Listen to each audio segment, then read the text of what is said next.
Hello everybody, this is Gregory with How I Lost Over 100 Pounds and I kept it off for 30 plus years, where there should be no hesitance in your weight loss and maintenance.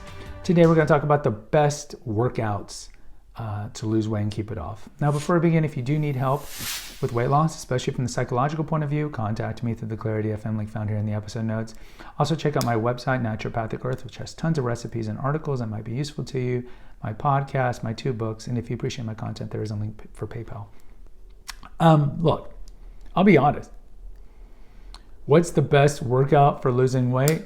Any workout is the best workout for losing weight. Any workout. Especially if you're from a world or background where you didn't do a lot of working out and you're very sedentary, any workout you do is going to be better than that workout. Whether it be recumbent bike, regular bike, rowing, which as you guys know if you've watched my channel for a long time, I really enjoy, running, CrossFit, sprinting, playing intramural, frisbee, ultimate frisbee, intramural, football, whatever it is. Move the body, shock the body. That's my little phrase.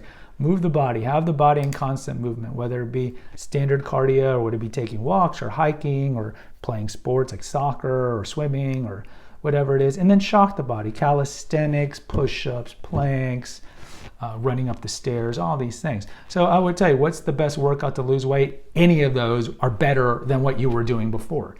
Now, in terms of differentiating between running and then what speed should you run, or rowing and what speed should you row, or biking and what speed should you bike and for how long, this, of course, is controversial. You'll hear different things at different years of different decades of the last 40 years since we've had a lot of news.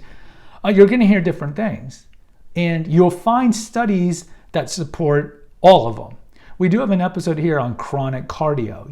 The kind of, I guess the high intensity interval training, the CrossFit groups will tell you that chronic cardio, like running 5 miles every day at a 10-minute clip or whatever, is bad for you for a variety of reasons. The hormones that are being released and can cause inflammation. We talked about that episode. They'll tell you that's bad. But then you'll have another group that'll say that, while HIIT is good, CrossFit's good, it's lacking in some other ways that maybe the more traditional running or swimming a benefit. So I'm not going to tell you there is a number one definitive way, because look, I don't know what the number one definitive way is, because it's all contingent upon your age, your height, your weight, your current health, how good is your cardio, your strength training.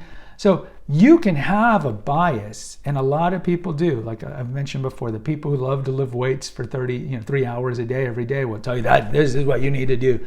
Or the people who love keto will tell you everything is wrong, but keto is the only right thing. Or the paleo people, it's paleo, or it's Mediterranean. You're going to have all these disciples, partly because I think we've removed religion from our life, our relationship with God, and so we have to fill it with another ism. And some people do it with veganism or environmentalism, and some people do it with ultra marathoning and whatever their religion of exercise is. I'm not going to say that. I'm going to practice some humility and tell you I really don't know. I think it's a largely contingent upon what's good for you. I mean, there are pretty convincing studies that doing high intensity of interval training, whether it be in the form of CrossFit, I guess, is probably the most popular brand of that. There's some studies showing that's pretty good because you are moving the body yet shocking the body. You are doing cardio. That is good for your heart, but you're also doing strength training. So I would tell you as a whole, as I've mentioned before here, you do want to do a combination of cardio and strength training. You just don't want to be sticking to one as a whole. So you do want to do a combination. Now in terms of what should you be doing in a 30-minute block, what's the best? There are those who are going to tell you, okay, do the 180 heartbeat minus your age, and you don't want your heart rate to go over that because at that point it's no longer fat burning. So for example, for me, I don't want my heart rate to be over 132, if I'm getting my math right. But again, I don't know. I'm not a scientist. I'm not a cardiologist. I couldn't tell you. What I would tell you in closing is whatever works for you, and if you're seeing results and you like the workout, then do that.